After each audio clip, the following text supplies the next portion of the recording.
হাসনাত আব্দুল্লাহ, গাজীপুরে তার উপর হামলা হয়েছে।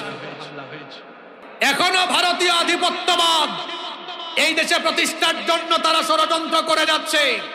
স্পষ্ট ভাষায় আমরা বলতে চাই, এই দেশে যদি আর কেউ আগেকার ফ্যাসিবাদদের মতো ভারতীয় আধিপত্যবাদ প্রতিষ্ঠার জন্য ভারতের রকে সহযোগিতা করে আগের ফ্যাসিবাদদের পরিণতি যা হয়েছে তাদের পরিণতিও তাই হবে।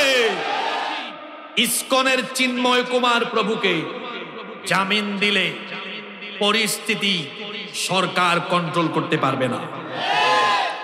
এই সরকারের আইন মন্ত্রণালয়ের উপদেষ্টা হিসেবে যে আছে আসিফ নজরুল, তাকে আমরা কড়াভাবে সতর্ক করছি, যদি এই চিন্ময়ের বিচার করে তাকে যদি ফাঁসি না দিয়ে জামিনের ব্যবস্থা করে দেওয়া হয়, এই সরকার পরিস্থিতি নিয়ন্ত্রণ করতে পারবে না।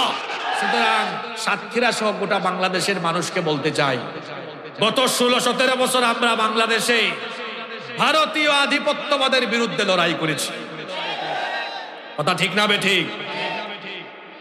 ভারতীয়রা তাদের সেবাদাসদেরকে এই দেশের ক্ষমতা থেকে হারানোর পরে তাদের মাথা কিন্তু ঠিক নাই। এখনো ভারতীয় আধিপত্যবাদ এই দেশে প্রতিষ্ঠার জন্য তারা ষড়যন্ত্র করে যাচ্ছে।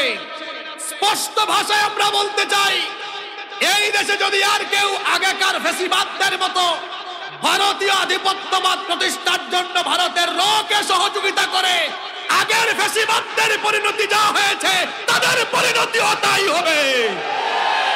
জুতা পিটা করে বাংলাদেশ থেকে বের করে দেওয়া হবে। বাংলাদেশের শত্রুরা, ভারতের দালালেরা, আমি স্পষ্ট ভাষায় বলছি,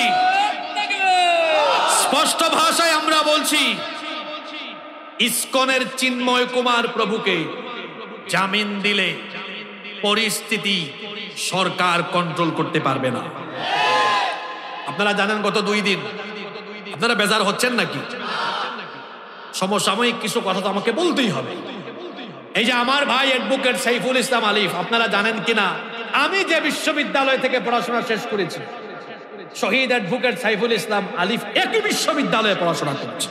তাকে চট্টগ্রামের কোর্ট প্রাঙ্গণের কাছাকাছি কিভাবে এই ইসকনের জঙ্গিরা হত্যা করেছে সেটা আপনারা জানেন।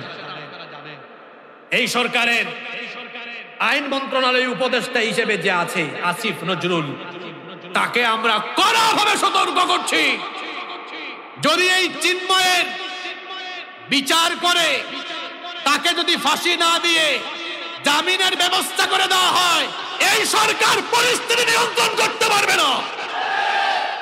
সুতরাং ইচ্ছে করে পরিস্থিতি ঘোলাটে করার চেষ্টা আপনারা করবেন না।